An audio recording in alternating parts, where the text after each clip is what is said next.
Hey everybody, it's Jeff from New York, and today we are in New Jersey heading towards the Liberty International Airport. We are Orlando bound.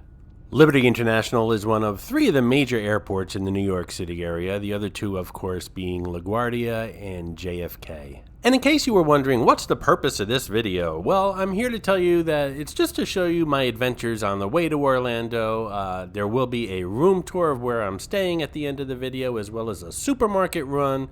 But also the purpose of this video is to tell you guys what I did while I was in Orlando, what's coming up here on the New York channel.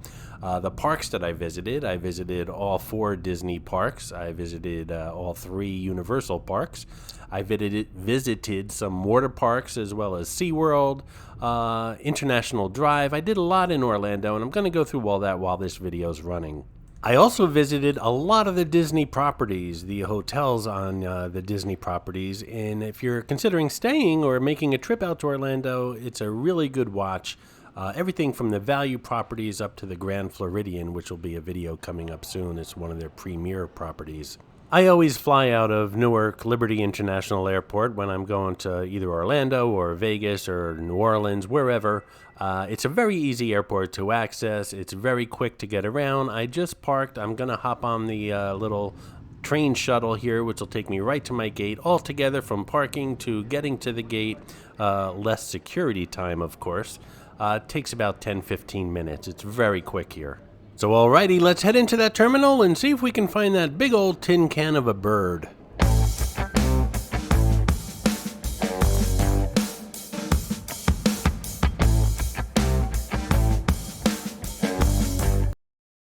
The one thing I truly hate about traveling is getting through security, but of course I respect the fact that I have to go through security as well as everyone else. It makes me feel a lot better getting on that airplane. That being said, before I leave the house, which I did this morning, I made sure that I was very mindful what was in my pockets. Just exactly what I need to get through security, which would be a driver's license, a credit card, my phone so I can show them my boarding pass. Other than that, I put everything that I need to travel, which would normally be in my pockets, in a little pouch in a suitcase, so that once I get through security, I can open the suitcase, go into that pouch and get my hand sanitizer and all that other stuff that I want to use during my travels that I didn't want to have to worry about going through security. Also, I always consider the fact that my pockets have to be completely empty going through that x-ray machine, so I carry very little cash in my pockets, maybe 20 bucks in some singles and fives for some incidentals and some tips or whatever I might need that cash for. The majority of the cash I put in that pouch that I can retrieve once I get past security and keep in my pocket where it's a lot more safer. This is especially true when traveling to Las Vegas. People traveling to Vegas tend to carry a lot of cash on them, and you don't want people seeing your cash on those trays going through the x-ray machine. So keep that in mind. Keep it in your luggage at a place that you can easily retrieve it once you get past security. And also keep in mind that your luggage can be locked while going through the x-ray machine and going through security, unless they ask you to open it, which is fine as long as you're there while you're opening it. But your cash and your valuables are pretty much safe because they're locked going through that x-ray machine. So why is it every time I'm traveling and I head into the airport, I feel like I need to eat and drink even though I'm not thirsty or hungry? I travel all the way to the airport, I get through security, I get to my gate, and I sit down and say, well, now I need a croissant and a coffee. I'm not hungry or thirsty, but that's what you do when you're at the airport. Maybe it's me. I really need to rethink my eating and drinking habits. Same thing with magazines. I just can't go to the airport without buying a magazine. The last time I bought a magazine was, I guess, the last time I was at an airport, and I don't even read them on the airplane. I throw them in my luggage and read them when I get home. Someday I'm gonna write a book, The Psychological Effects of Traveling Through an Airport by Jeff from New York.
Alrighty, I got my black coffee and chocolate croissant. I can feel like I can get on that airplane now, even though I could have gotten on that airplane without my belly being so full.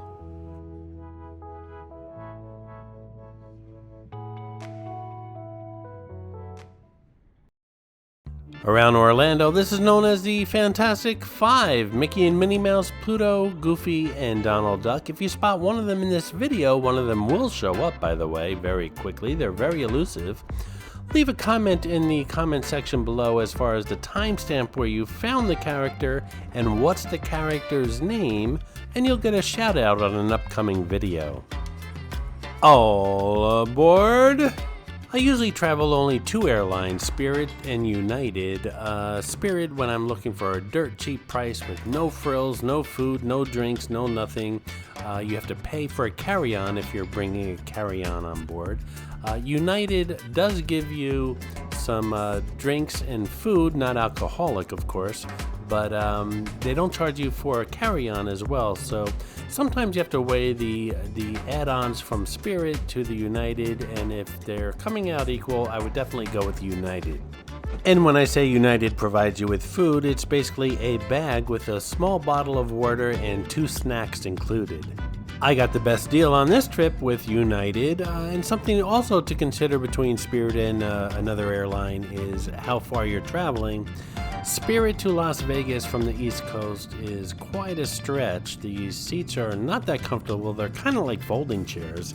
And United's a lot more comfortable, so if I had a choice, I would go with United to cross country. But I just happened to get the best deal to Orlando, which is only a 2.5-hour flight from the New York area. So now a couple things about this flight to Orlando and my trip to Orlando and the Disney parks, Universal parks, and SeaWorld parks, as well as other attractions around Orlando. I have never been to Disney World. I've never been to Orlando other than a layover, and I've never been to Universal Studios, SeaWorld, any of the attractions around Orlando. I really wanted to make this trip, and I wanted to bring you guys along. By the way, I'm watching Tom and Jerry because I already missed them. My cats' names are Tom and Jerry. They're brothers, and they're being watched by family right now, and I really missed them already, and I've only been away a few hours. But I know they're in good hands. So just to let you guys know what's coming up here on the New York channel with regards to Orlando, there are 4 theme parks in Disney. They include Animal Kingdom, Epcot, Hollywood Studios, and of course the Magic Kingdom. As far as water parks, Disney has 2 of them. One of them is closed, but I will visit Blizzard Beach, and you'll see a video on that as well. Then there's Universal Studios. They have the Universal Studios theme park, the Isle of Adventure, as well as Volcano Bay. If you're a Harry Potter fan, you definitely don't want to miss those videos. I'm also going to visit SeaWorld, as well as a lot of attractions along International Boulevard, which includes the iconic park and the iconic wheel, which is the tallest observation wheel on the East Coast. While I'm here, I'm also going to visit a lot of hotels, not only in Disney, but around Universal as well.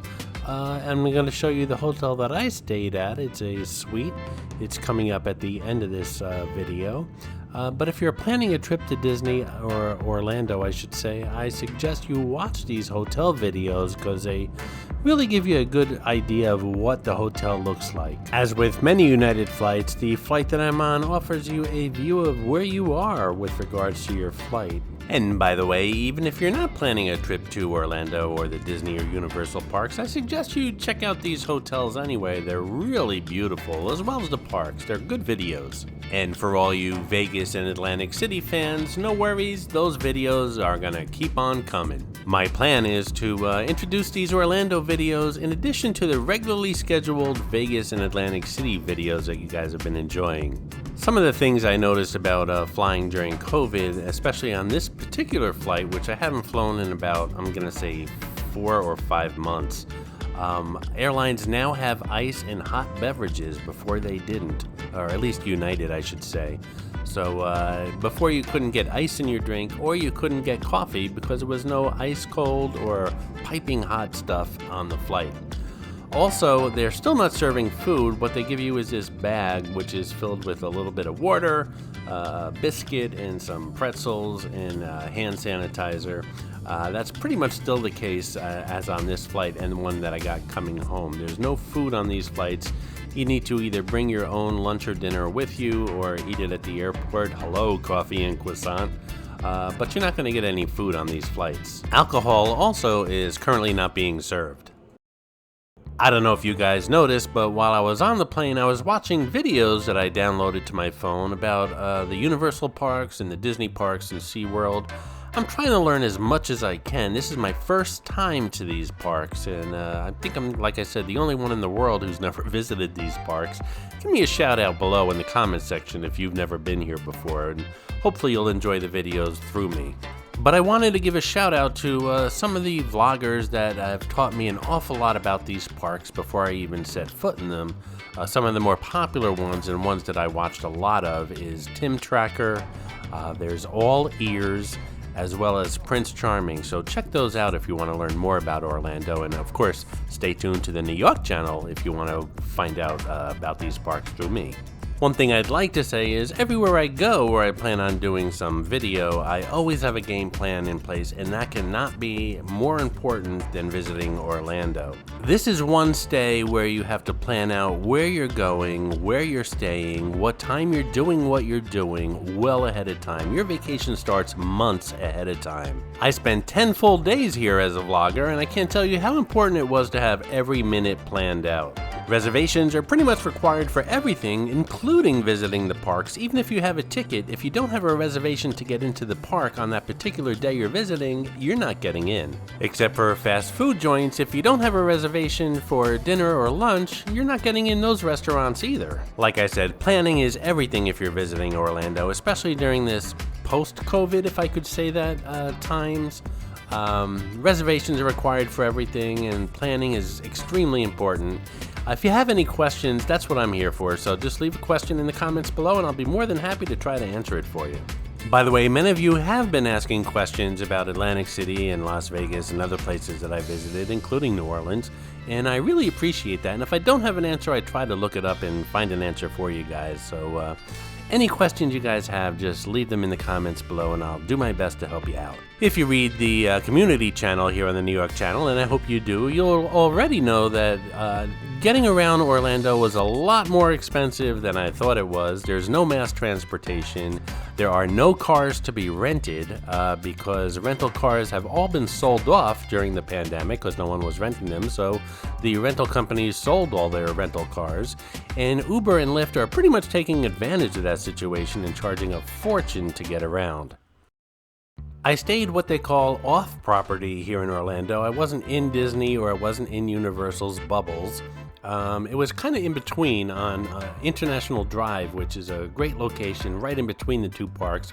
A lot less expensive than staying in the parks. And it was a great suite. It had a full kitchen, very clean. It was a Hilton Home 2 Suites. That's where I stayed. And I stayed there for 10 days, had no problems whatsoever. Another thing I found out during my research prior to this vacation is International Drive in Orlando is a huge tourist destination. They've got tons of shopping, lots of restaurants, lots of theme parks, lots of places to visit right outside the door here at this particular hotel. I had a great time. I also did videos on International Drive as well. They'll be coming up. And I guess now's a good time as any to tell you guys that I did a lot of work getting videos together for this channel. The 10 days that I was here, I made exactly 100 videos. That was a lot of work and a lot of walking. I put my walking together. I edited it up at the end of this trip. Over 100 miles of walking in 10 days. And I have to tell you, I'm just scratching the surface here in Orlando. And I can tell you as a walker, because I love to walk, that shoes are so important. I saw people wearing flip-flops and sandals and Crocs and Pro Keds, and they're all complaining about how much they're walking in. Well, you have to look at their feet and say, I can't blame you, those shoes don't look that comfortable. Another tip is don't buy a brand new pair of sneakers when you're coming to Orlando because you don't want to break them out here in the park. You want to break them out pretty much while you're home, and then they're more comfortable when you're doing the big time walking here. That being said, I have to tell you guys I had comfortable shoes and socks. Socks are also important. But after the first couple of days, my dogs were hurting, and after that they just went numb until I got back home. Anyway, I'm showing you around the room that I had for the 10 days, and it was pretty much equipped with everything, including a dishwasher, believe it or not. It had all the utensils. There was a Publix right next door, which is a supermarket here in Orlando, pretty much the greater Florida area, I guess. And I went on a run there, which will come up pretty soon in this video. And I stocked up the kitchen for the week.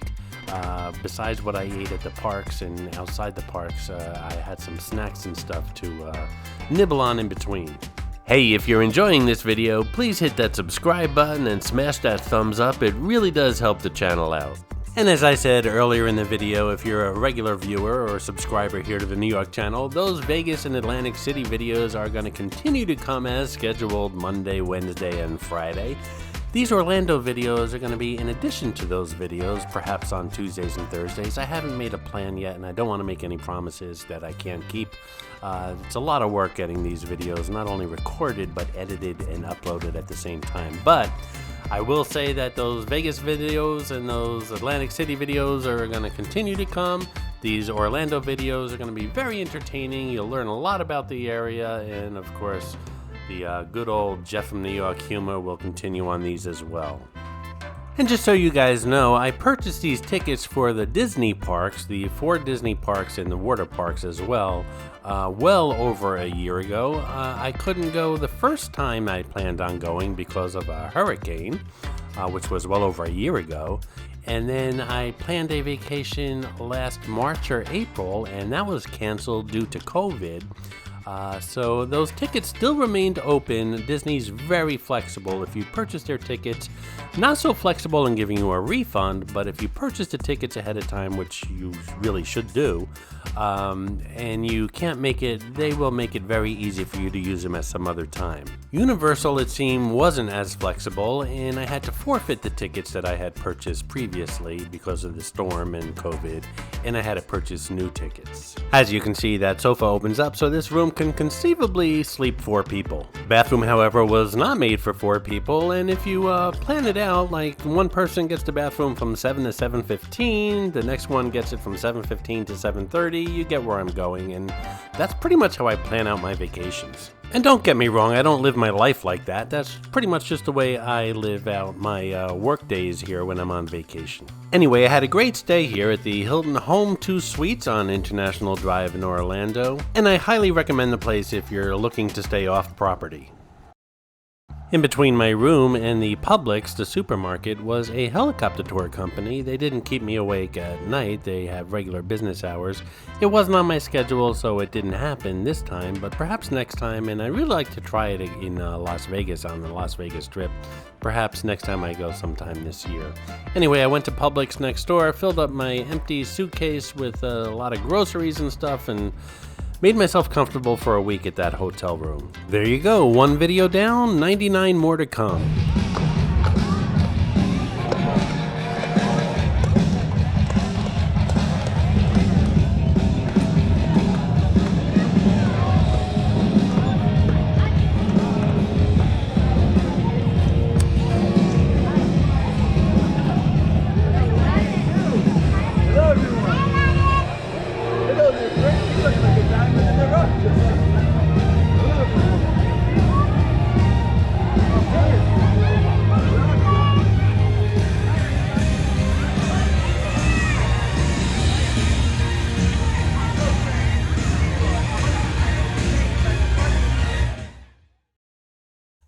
I hope you enjoyed this video, and if you did, please like, comment, ask some questions, and most importantly, subscribe by clicking on the button on the left. You can visit all of my New York videos by clicking on the top right, or check out my videos on other favorite places to visit by clicking on the bottom right. Thanks for watching, and I'll see you around the city.